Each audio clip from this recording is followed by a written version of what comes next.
Hi, I'm Martin, one of the buyers here at Komune, and I've been to Paris Fashion Week 5 different times. Since starting my job, my opinion about Paris Fashion Week has changed pretty dramatically.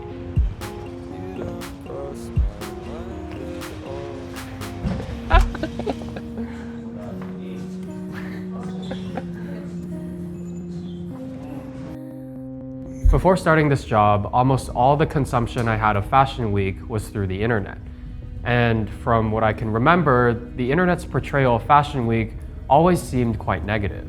There isn't this centralized force that dictates Fashion Week discourse, yet all the content surrounding Fashion Week tends to converge around similar themes: fatigue, irrelevance, and over-commercialization. When I started attending Fashion Week myself, my overall experience was pretty positive. It definitely wasn't as glamorous as some of the online narratives, but I also felt like it was quite fun.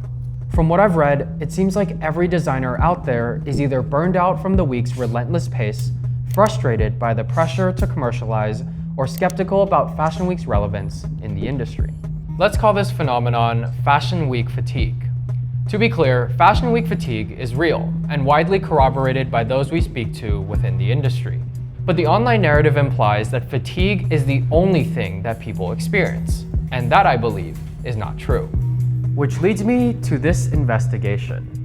Is Fashion Week as unpleasant as the internet portrays it to be, or is there something different to be uncovered here?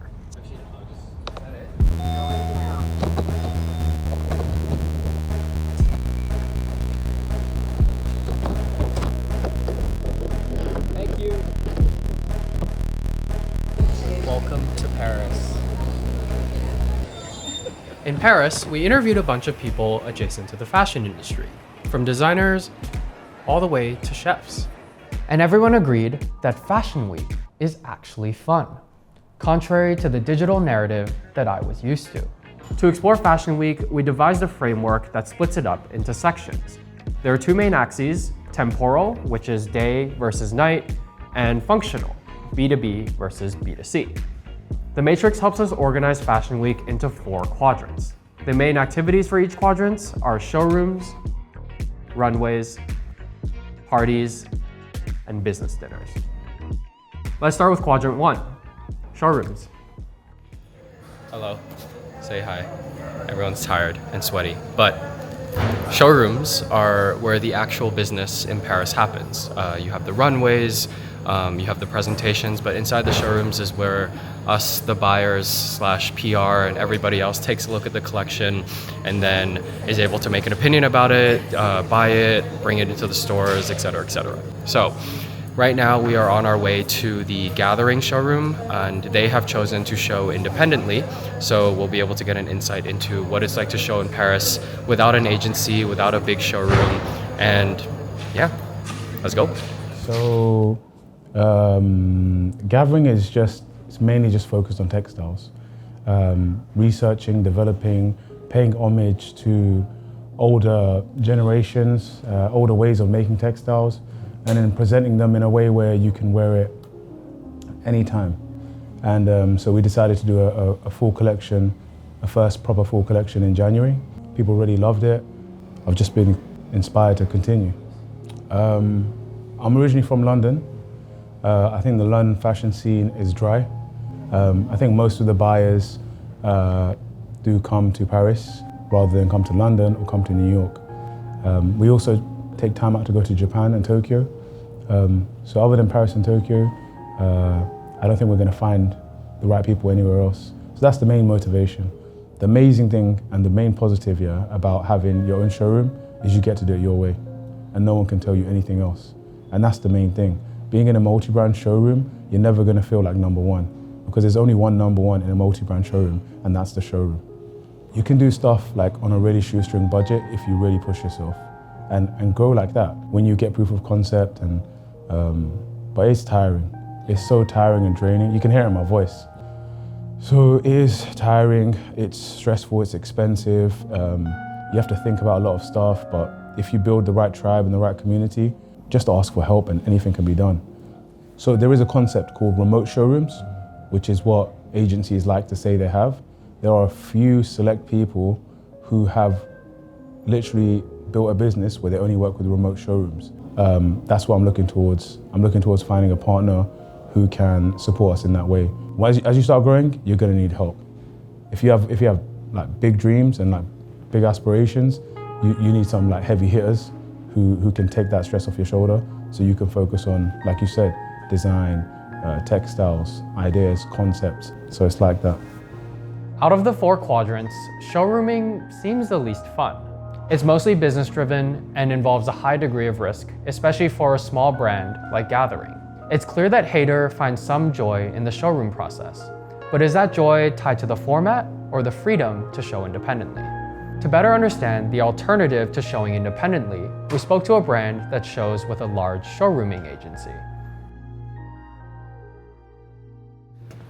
Also, we will be visiting our friends at SF10G today.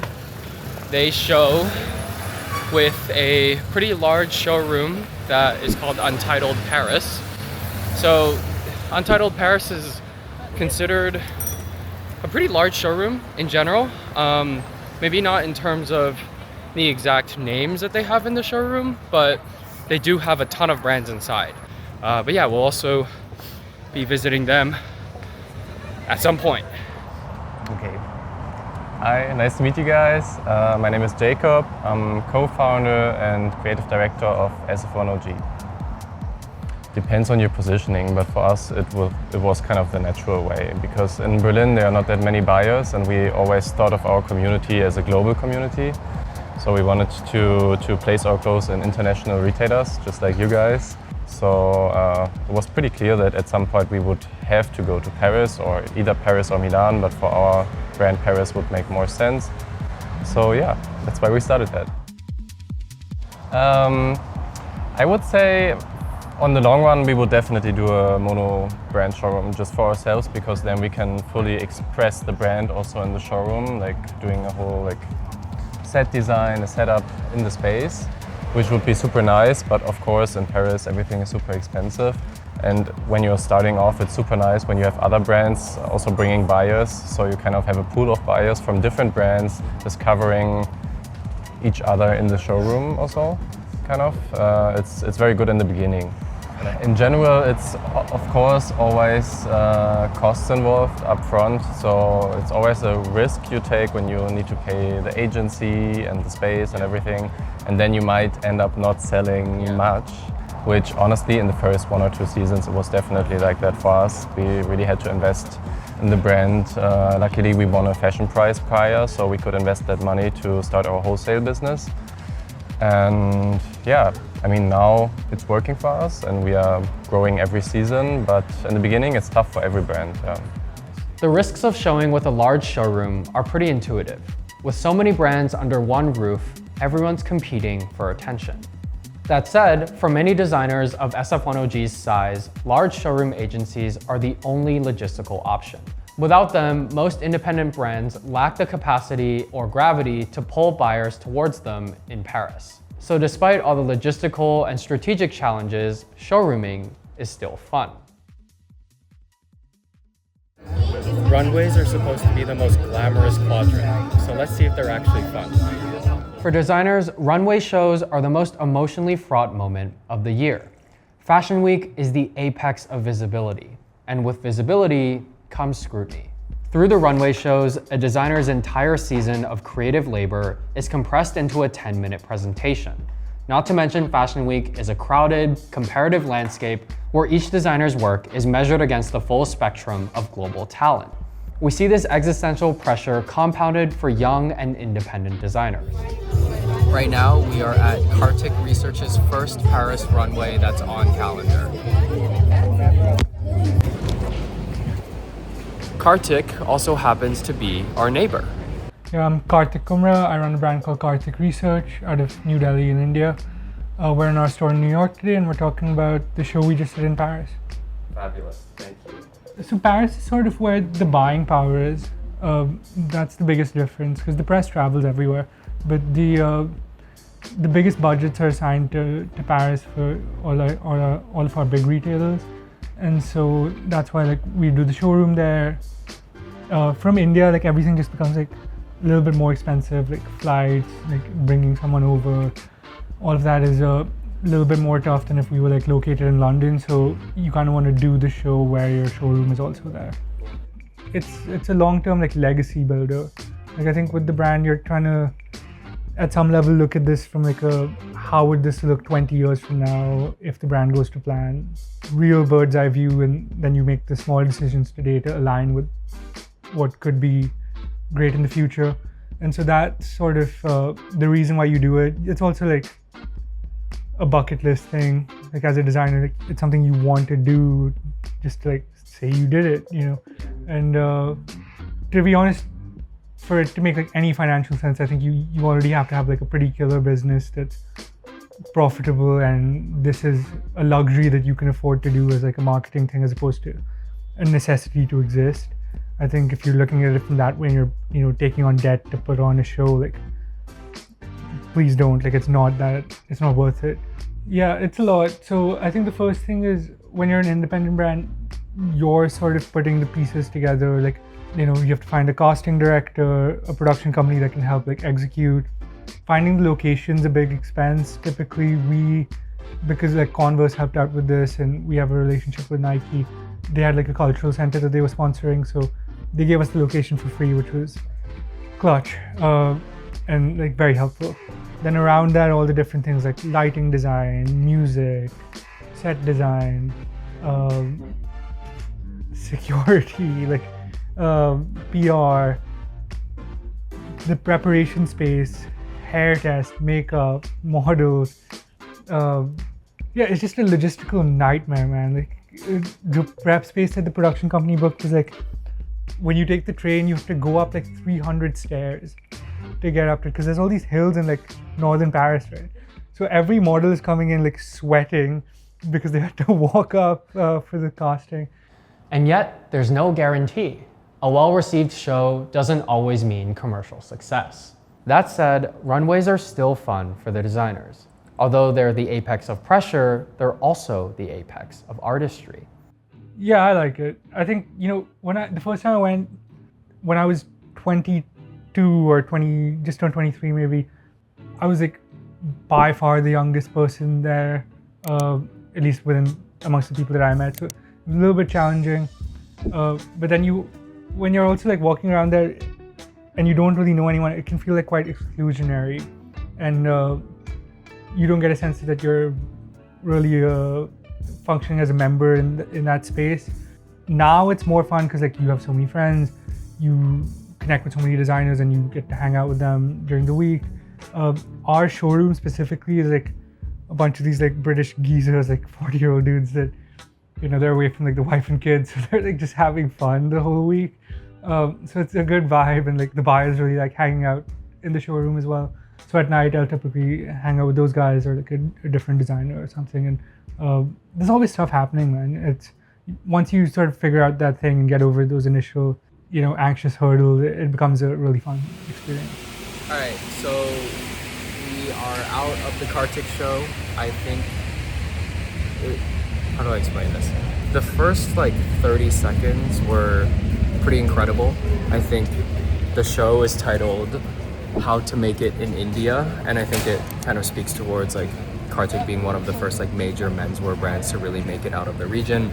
And you have this like big, like the climax is like literally was in the first like 5 seconds. The music let off. The first look was really amazing. But in terms of how fun it was, like maybe the actual show itself was quite fun, but can't speak to the rest of the experience. I don't know, maybe Cassie might feel differently. I think like if I was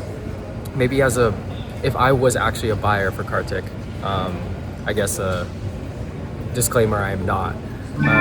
It doesn't like... Well, I'm looking at the looks, I will be thinking about, okay, how that looks on body, and like, I would want Yeah, my but you can do customer- that at a showroom. That's what I'm saying. I'd rather sit at a showroom across from Kartik Yeah, and but have him at say the it. show, you will understand the atmosphere, though. You understand the... Sorry. You can watch it on YouTube. Okay, this is different. It's different because you have... Okay, first of all, you have the privilege to be there. So let's just be grateful. Yes. first. Yes, we are grateful. We are grateful people. Nowadays, buyers are becoming increasingly absent from runway shows. Although we're a small store and don't receive many invites, even if we got invited, we probably wouldn't go. During Paris, our schedules are so packed with showroom visits and meetings that it would never really make sense to take out 3-4 hours to go to a runway. The last runway I went to, which was in 2023, was for Kozabro. And this time for Kartik, the reasonings are the same. We kind of just went to support and to go see the show with no actual intention of buying the clothes. Because if we had to, we would have relied on showroom visits, actual lookbooks, and even social media assets to make those decisions, not runways. What did I even say? Not runways. And despite the presence of actual viewers, it feels like the lighting, spatial design, and even the details on the clothing privileged the viewers at home more than the viewers in person. I think what those brands do, it's more than just a runway, obviously. They've kind of taken on this sort of like what we call, and I think this is sort of like a term that's been coined in the industry too, showtainment. So it's not just about the clothes anymore. They're bringing in the most powerful celebrity voices across music, entertainment, sports, and just as much as the runway is informing style trends, I think the street style at Paris Fashion Week has just as much a hold on how people inform their own wardrobes today. We find that that performs really well because it's a very almost relatable thing where like anyone could really end up in this roundup of photos if you're just around the shows and you have a cool outfit on, you know? So it's kind of fun to both, you know, have a moment with A$AP Rocky in the front row at Dior and also have a moment on the street with someone who just happened to be standing by the show. But you're saying during Paris Fashion Week still. Okay, I have an example of this actually that I loved. Charles Jeffrey Loverboy did a fight night at Dover Street Market, Paris, in their like basement floor. And I sat down and I realized I was in for a show that was 2 hours and it was really awesome. It was this choreographed fight scene with a ton of kind of really avant-garde dance sequences. That was a really unique take on this like presentation format, I thought, that was initially difficult to figure out how to cover because over the course of the 2 hours, I probably had like 7 minutes of footage on my phone to kind of comb through. But between the audience's excitement and these crazy choreographed moments on the literal boxing ring that they had installed in the space, it was so dynamic that it almost made for a more exciting piece on social because it was different and stuck with me more than maybe a runway might. So fun. I love Paris Fashion Week. I think on social media it definitely looks like it's just show up with a cool outfit, go to the show, run to the next one, and it looks really simple and clean and kind of like probably at times pretentious. But the real grit of it all, like running from show to show, I mean, for me it was something that I always really dreamed of doing, and so to have the ability to be out there, it's always such a pinch me moment that I could never complain about going to Paris Fashion Week. It's something that I feel so honored to do and so excited to be able to experience. And every time it becomes more and more exciting, and I am so happy every time I get to be there. Let's move to quadrant 3. What about the parties? On paper, it's easy to see why parties might be fun. This quadrant contrasts with the others in that the emphasis shifts from professional obligations to social interactions. However, this was one of the few areas where feedback was mixed. In many ways, these parties are often extensions of the workday, disguised as recreation. I can't say I love Fashion Week parties, and I don't really think I have the small talk skills that are required at these sort of gatherings. It might seem kind of trivial, but navigating a Fashion Week party is definitely a learned skill. There are just some people that are better at sort of carrying these small talk-based conversations than others, like Wesley, who's somewhere inside. Oh, okay. Okay, cool. My first Fashion Week was excellent. It was much better than I thought it was going to be. It went really, really smoothly. I feel like as someone who's involved in fashion in New York City, I'm one of the few people who tends to not fly to the international fashion weeks just because it seems like a lot. I was able to have a good week. It was really fun. It was really hot there, which was a little crazy, but I mean, it gets equally as hot here in New York, so nothing that I'm not used to. Yeah, it was a great experience. Maybe one Fashion Week party. I'm not a big fan of those because I like value my sleep a lot. I know there was a party that Grail put on that was 12 a.m. to 6 a.m. and I was in bed before it started, I think, so I didn't go to that. Yeah, tried to be out for the entire day just to maximize my time there since I was only there for such a short period of time. I think they were enjoyable. I think they were markedly different from Fashion Week activations in New York City just because they're much more international, if that makes sense. I feel like Paris is kind of the crown jewel of Fashion Week in the world, so you really get people from everywhere. I feel like it's like 90% I'm there to enjoy. I think I really only put on like the work hat when I know that it's a job. Maybe I'll take a video and a photo here or there to like throw up on my Instagram story perhaps, but I'm not living Paris Fashion Week just so it can also live online. No. I'm not a big partier. So if I go to one of these late night parties, it maybe is for 30 or 45 minutes and then I just like want to go to sleep. In Europe, it's a little bit more customary to be out really late. I don't think I've ever stayed out that late in my entire life. It's like, yeah, I'll go check it out, like say hi to people who I know and who I want to see. If someone who I really like has invited me, make sure I search them out in the party, say thank you for the invite, stick around for a little bit, maybe I'll have a drink, and then, typically before 1 a.m., I'm on my way back home.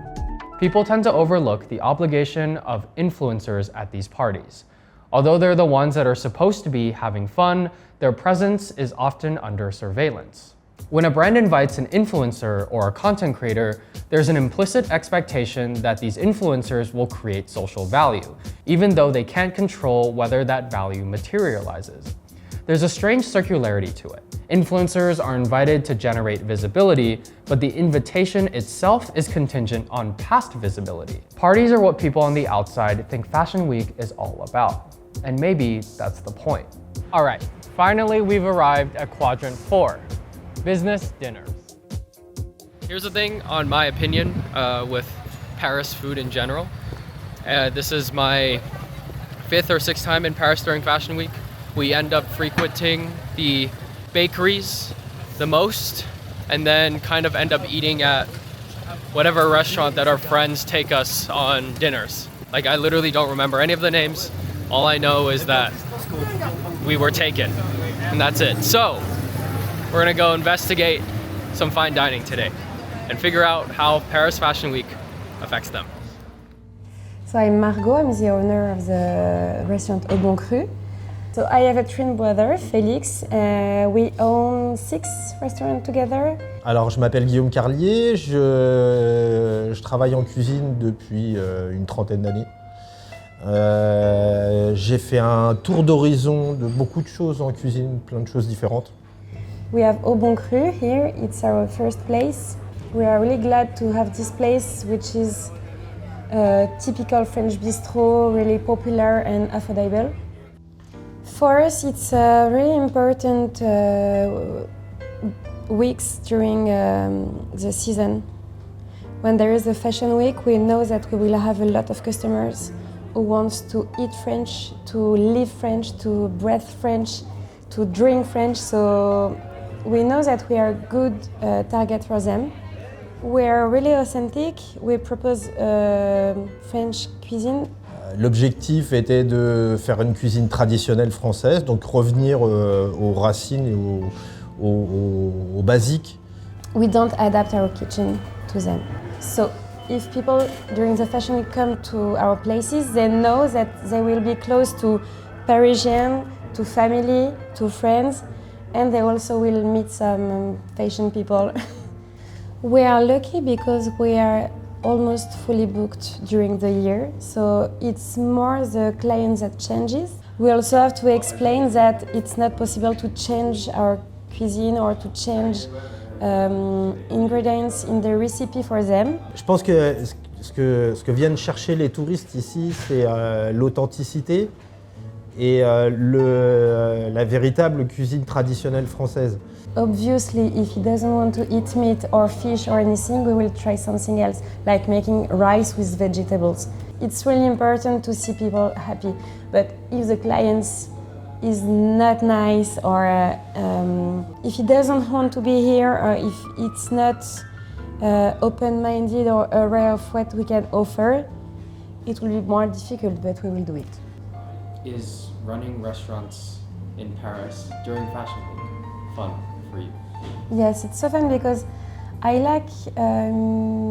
really like meeting new people and speak to other people with other points of view, or explain them what we do and how we do it, and why is it so nice to do it as a family. For example, the last year we had, during the winter, we had a big table for Vans. And I was so happy to explain them why we do that, how we work as a family. And for now, they are like part of the family because they come back to see us every time they're in Paris. So we can share what we like to do, and people come back for that. So maybe my complaints just reflect my own taste profile. As it turns out, I might be the outlier here. Because even chefs, some of the most peripheral figures of Fashion Week, describe this time as uniquely exciting. So if they're having fun during Fashion Week, we can categorically say that business dinners are a net positive. So, is Paris Fashion Week actually fun? After running through all 4 quadrants and speaking with all those folks involved, the answer seems to be pretty simple. Yeah, Fashion Week is fun. Everyone seems to have a similar theme here. It's not the glamorous moments that everyone sees online, but more the smaller moments that people don't see. The people that you might meet at dinner, the one designer that might resonate with you in the showrooms, or the unexpected encounters that make it worth it overall. These reasons are hard to communicate through headlines, as they're personal and pretty insignificant, so they often get skipped over. So today we do not bring you a radical conclusion, and maybe that's kind of the point. Everything online does seem to be a little bit sensationalized today, and today we have realized that it's kind of mundane, and Fashion Week is fun for the reasons that you'd probably just expect. I guess we don't have to be contrarians to prove a point. Cool. Hey!